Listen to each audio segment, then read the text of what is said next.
Bismillahirrahmanirrahim. Assalamualaikum warahmatullahi wabarakatuh. Alhamdulillah wassalatu wassalamu ala Rasulillah wa ala alihi wa ashabihi wa wala amma ba'd. Nah, sekalian rahimani wa rahimakumullah. Insyaallah kita akan lanjutkan materi kita untuk pelajaran hadis. Sini kita akan melanjutkan, kemarin kita sudah sampai pada pembahasan Kitabul Qisas. Ya, Kitabul Qisas yang membahas seputar hukum qisas. Kita akan sampai pada hadis yang ketiga dari kitab ini. Disebutkan di sini oleh penulis, yaitu Al-Imam Abdul Ghani Al-Maqdisi rahimahullah taala, an Sahal ibni Abi Hathmah qala intalaqa Abdullah ibn Sahal wa Muhayyisah ibnu Mas'ud ila Khaybar wa hiya yawma idzin sulhun fatafarraqa. Jadi suatu ketika pernah Abdullah ibnu Sahal dan Muhayyisah ibnu Mas'ud radhiyallahu anhuma, ya, dua orang sahabat pergi ke Khaybar. Ya, Khaybar itu wilayahnya orang-orang Yahudi ketika itu masih mungkin masih dikuasai oleh orang-orang Yahudi sebelum direbut oleh kaum muslimin. Wa hiya yauma idzin sulhun. Nah, ketika itu Khaybar sedang ada perjanjian damai dengan kaum muslimin. Jadi keduanya tidak saling menyerang, jadi ada perjanjian damai. Tayyib. Kemudian fatafarraqa, kemudian keduanya berpisah. Ya, ketika sampai di Khaybar keduanya berpisah. Ya. Jadi Abdullah bin Sahal mengurus urusannya sendiri, kemudian Muhayyisah mengurus urusannya sendiri.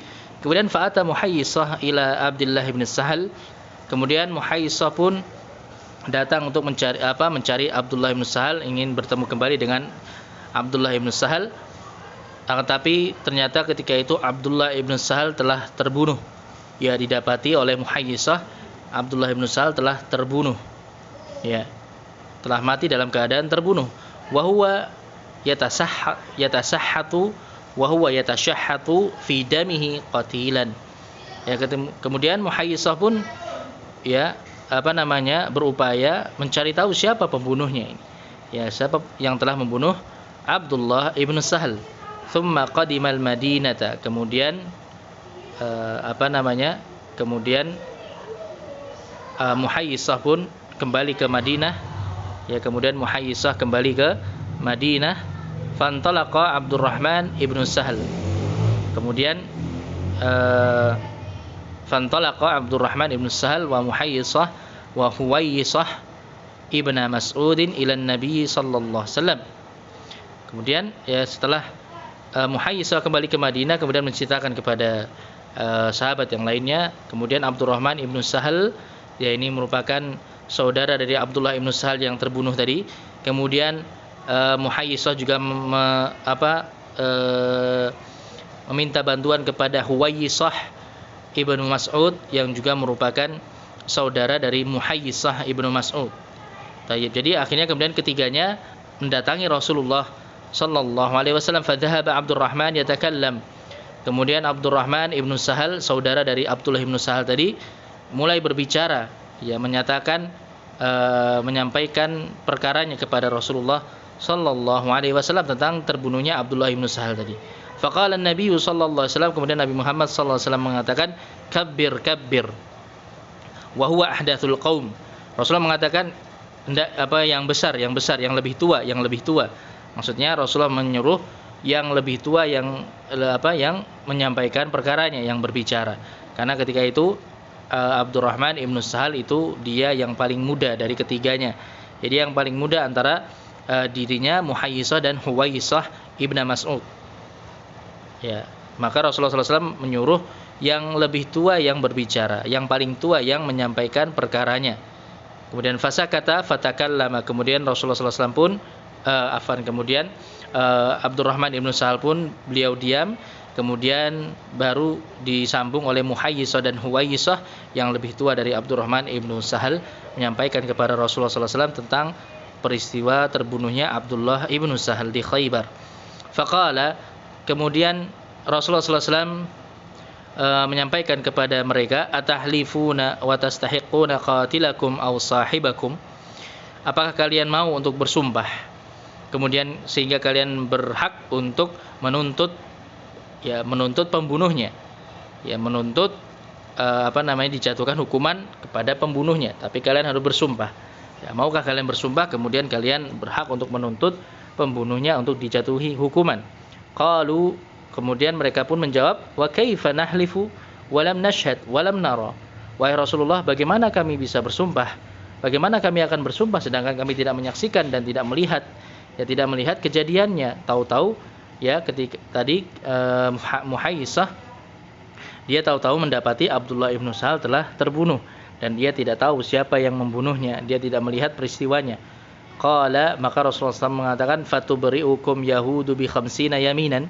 Kalau begitu, ya orang-orang Yahudi Khaybar, maka mereka bisa lepas dari tuntutan kalian dengan mereka bersumpah sebanyak 50 kali.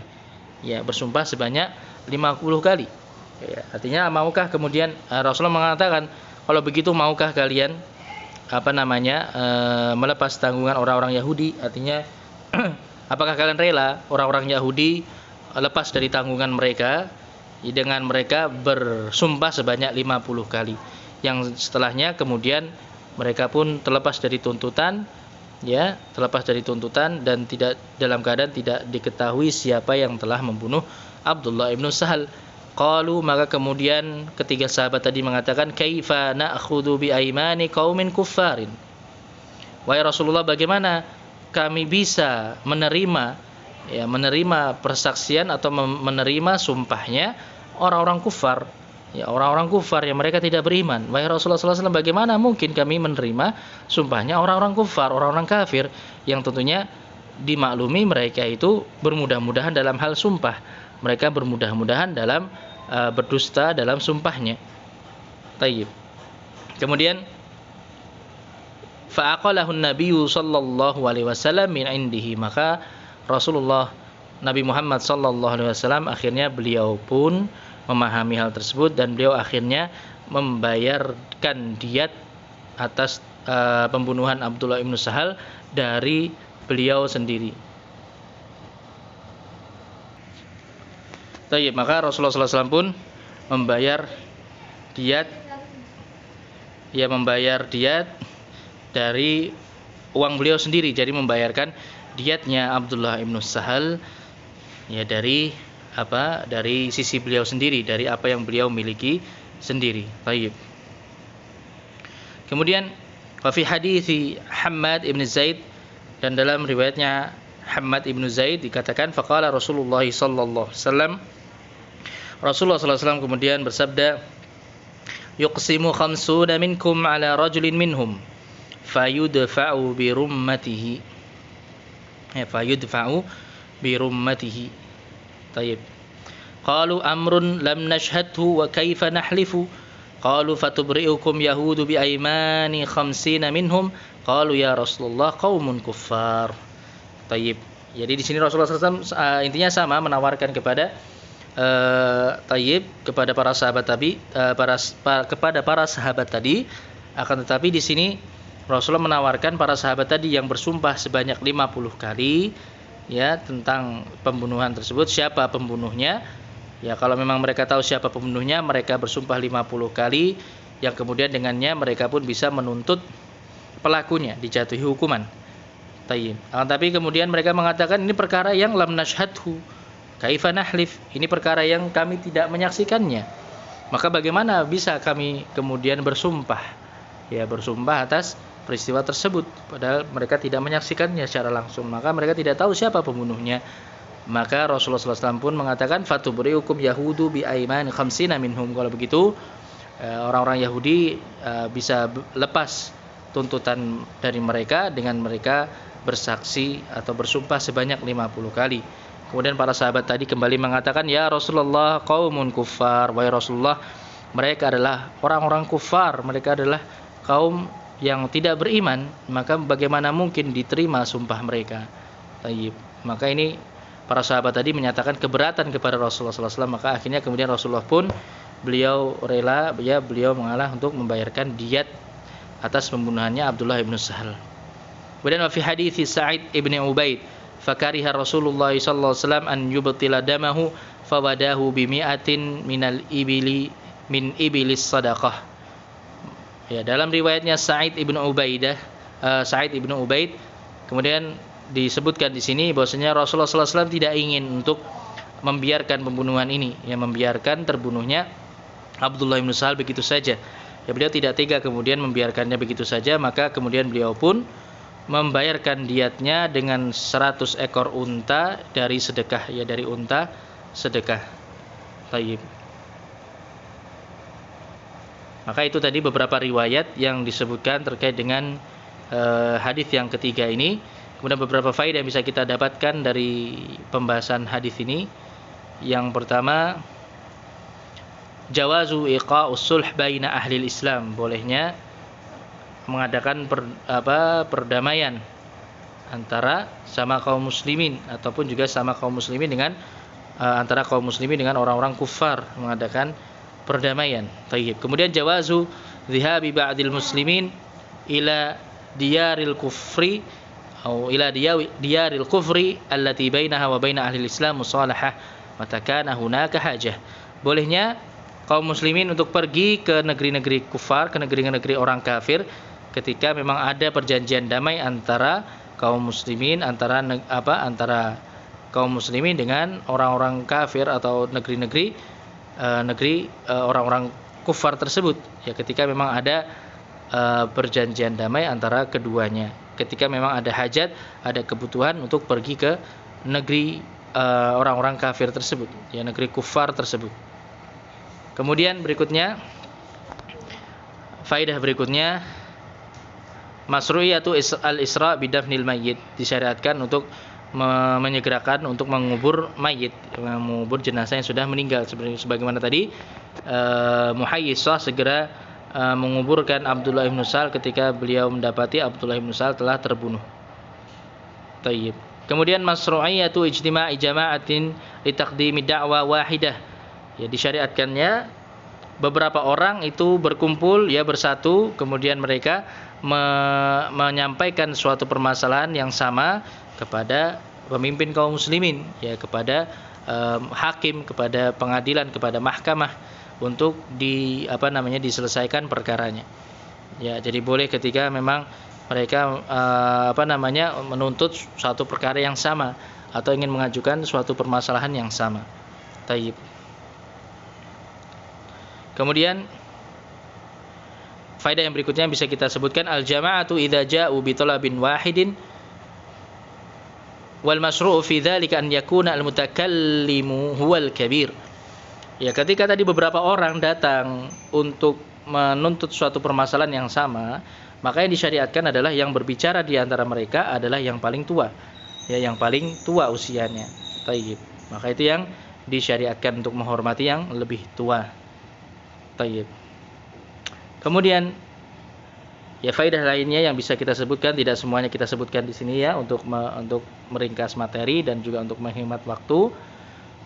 Faedah yang berikutnya adalah tayyib, yang ini terkait dengan pembahasan kita yang terpenting adalah di sini masru'iyatu tahammulil imam diyatal maqtul alladzi lam yu'lam qatiluhu min indihi.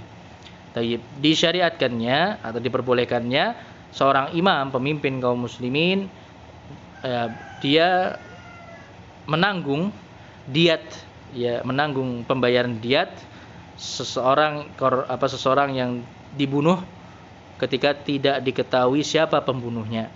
Ya, ketika tidak diketahui siapa pembunuhnya. Jadi boleh seorang pemimpin, ya, menanggung pembayaran diat dari suatu kasus pembunuhan yang itu tidak diketahui pelakunya. Tayyib. Ini dalam rangka tentunya memberikan hiburan kepada keluarga korban yang dibunuh tadi, ya, ini untuk memberikan keridhaan, ya, memberikan kelapangan dan bantuan kepada keluarga yang sedang ditimpa musibah tadi, yang mana mereka telah kehilangan salah seorang anggota keluarganya yang mereka cintai. Tayyib. Maka ini salah satu bentuk, ya, salah satu bentuk kebaikan dari syariat agama Islam. Tayyib. Sebagaimana tadi Rasulullah SAW membayarkan diatnya dari sisi beliau sendiri, dari apa yang beliau miliki sendiri. Walaupun tadi juga dalam riwayat disebutkan dari unta, ya unta dari hasil sedekah. Ya sedekahnya kaum muslimin. Tayyib. Wallahu taala alamu bis-shawab. Kemudian kita lanjut hadis yang keempat. Di sini disebutkan an Anas bin Malik radhiyallahu anhu anna jariyatan wujida ra'suha mardudan baina hajarain. Ya. Pernah suatu ketika dari Anas bin Malik, sahabat Anas bin Malik radhiyallahu anhu, pernah suatu ketika ada seorang budak wanita yang didapati dia telah dibunuh, disiksa ya, disiksa sampai mati, mati dengan cara dihimpit kepalanya di antara dua batu, ya waliyadzubillah. Dihimpit kepalanya di antara dua batu. Taib. Kemudian jadi disiksa seperti itu hingga mati. Faqila man fa'ala hadza bika. Ya. Kemudian ditanyakan kepada wanita budak perempuan tadi, budak perempuan yang ketika itu dia belum mati ya. Mungkin sudah sekarat tapi belum mati. Ketika itu ditanya, "Man fa'ala hadza biki?" Siapa yang melakukan hal seperti ini kepadamu? Kemudian disampaikan fulan.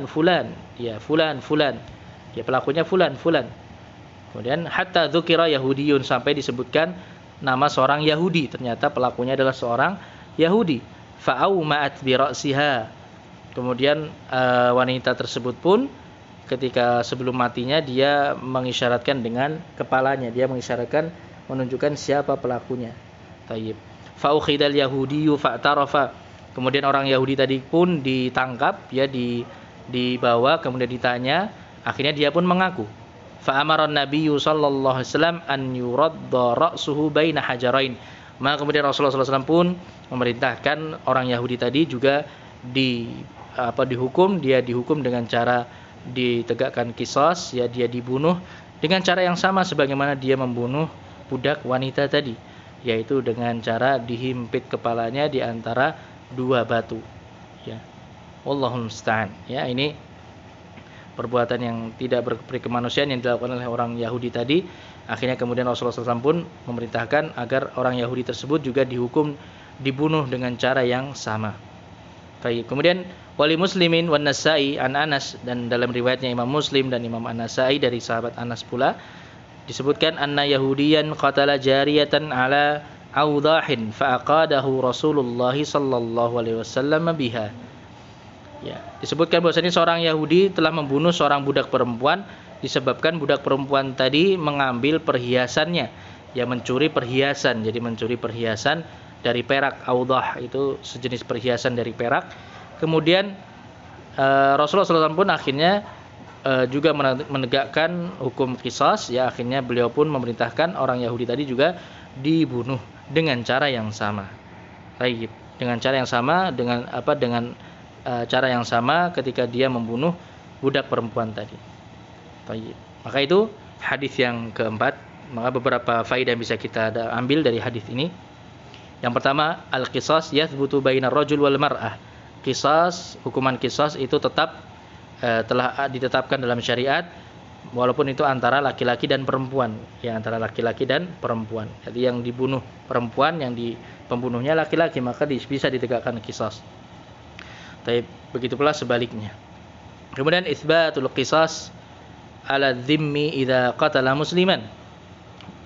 Hadis ini menjadi dalil akan tetapnya hukuman qisas atas seorang kafir dzimmi, ya kafir dzimmi artinya orang kafir yang mendapatkan perlindungan dari kaum muslimin, dilindungi oleh kaum muslimin, apabila kafir dzimmi tadi dia membunuh seorang muslim, ya membunuh seorang muslim. Jadi tadi budak perempuan tadi, ya bisa jadi budak perempuan tadi adalah seorang muslimah, ya seorang muslimah yang dibunuh oleh seorang Yahudi, maka ditegakkan qisas atas orang Yahudi tersebut.